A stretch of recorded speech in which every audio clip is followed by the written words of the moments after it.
enjoyed his music. He saw her music. Is the temp. You guys gives us a thumbs up.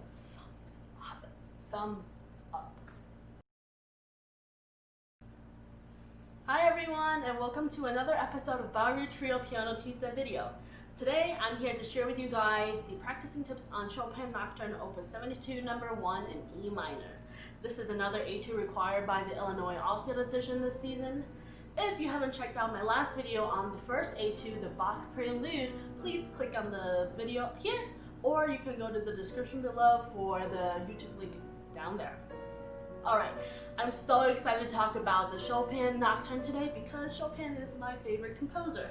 Now let's go straight into it. With romantic pieces, composers usually leave words or phrases to help us performers to understand how to play the music better.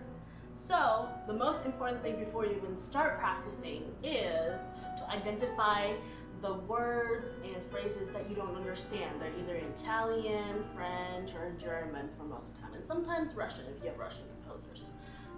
Most of the time it's in Italian. So, write those in and take a look at my music here. I've written out the translations for you to help you understand and learn the piece better. Then, after I read through the piece for the first time, I usually get a pretty good idea of how the piece is structured. And then from here, I can go ahead and break it down to even smaller sections to help me practice. Here is the breakdown that helped me practice phrasings and legatos. The phrasings, as you can see, are usually in 4-bar phrases, so this is a longer list of my small sections. And then here, for bigger sections to help me build dynamic scheme and bigger structure to build a better idea of how the piece is supposed to flow, the sections become a little larger. Alright, for the most of what I'm going to talk about today is going to be on practicing tips and techniques for super legato playing, and because of Chopin, I'm going to also talk about rubato and how you can do that and feel natural for the piece. Whenever I hear Chopin's music, I hear the long bel canto singing melodic lines, and that melts my soul. Bel canto literally means beautiful singing in Italian, and it's a genre of singing, type of singing technique around Chopin's time period that the Italians have for long, beautiful melodic lines to showcase the beautiful singing tones. It is very difficult to connect to those long notes due to the nature of the instrument of the piano. As soon as you hit a note on the piano, it decays. It is not like in a wind instrument where as long as you have enough air, you can sustain that sound and volume for a long time if you have enough breath control. So on the piano, what we have to do is basically create an illusion of legato. And to do that, you have to train your ears and listen very, very carefully with different touch and how you should connect each note. So here are 3 tips on practicing legato. With this piece especially, we should start with the left hand alone. Think of it in 6 note groups. 1, 2, 3, 4, 5, 6. 1, 2, 3. That helps you phrase better and also help you play the legato much better. It also goes with your pedal changes, as it says on the music, so follow that very detailedly and carefully. And with such big span of notes between those 6 notes, we need to have a swift motion and move your entire forearm with you as you go up the 6 notes, higher to the 6th note, from the lower to the higher notes. Also, be careful with your finger turn. 1, 2, 1, 2, 3. When you turn over the fingers, make sure you don't smack it down and create an accent. Everything has to be super connected. The phrasing, there's no accented notes between those 6 notes. Very smooth. The fingers you have to look out for is your thumb. The thumb is the easiest to create an accent, so don't just smack it down because it's really easy to make it stand out. So just gently place down when you have to use your thumb to play, and then turn over the finger.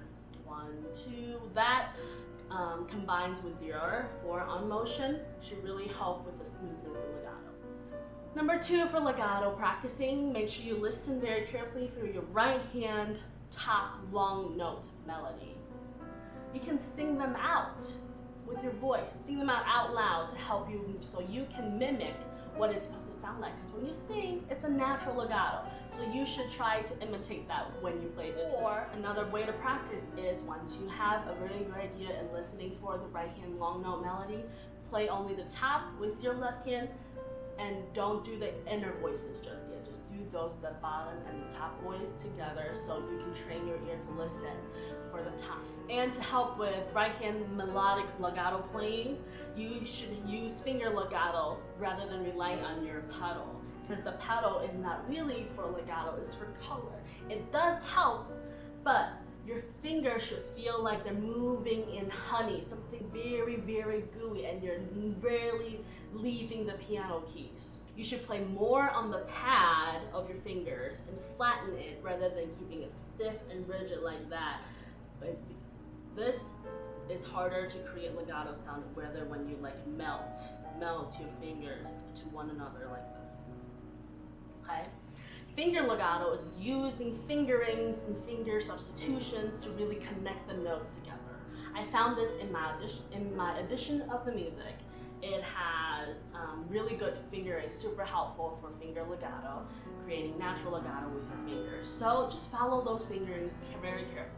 Don't ignore these fingerings. I have students that really, I was the same when I was younger. I would just use my own fingers. I was like, yeah, I have the notes. Why does the finger matter so much? But if you don't use the same fingerings to create those legato lines, then you kind of lose the essence. All right, so those are on legato playings, and now here we're gonna talk about rubato.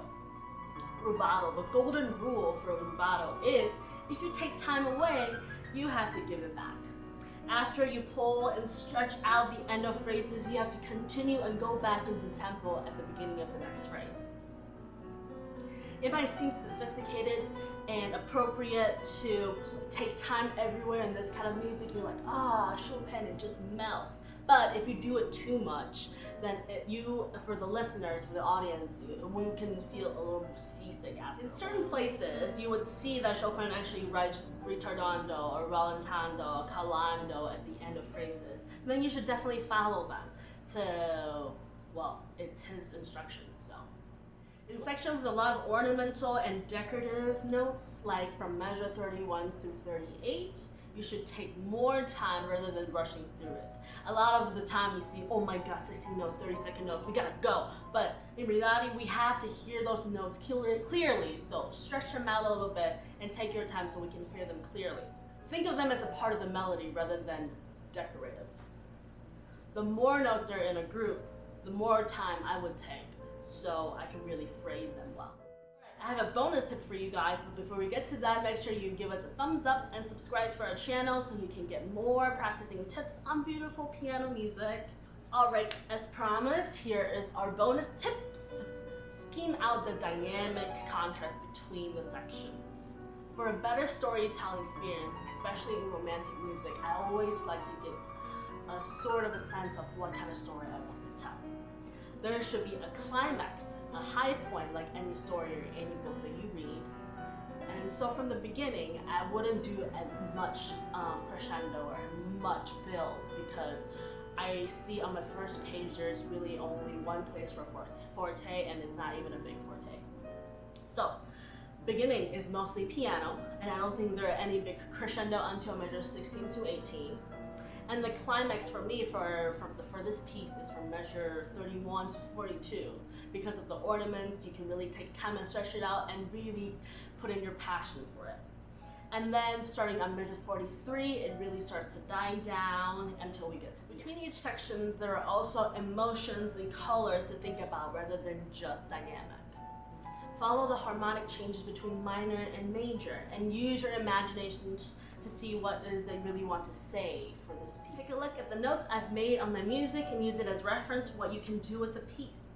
If you have any questions about my markings, please leave a comment below.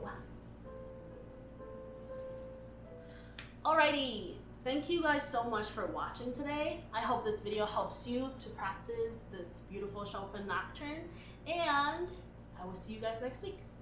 Bye.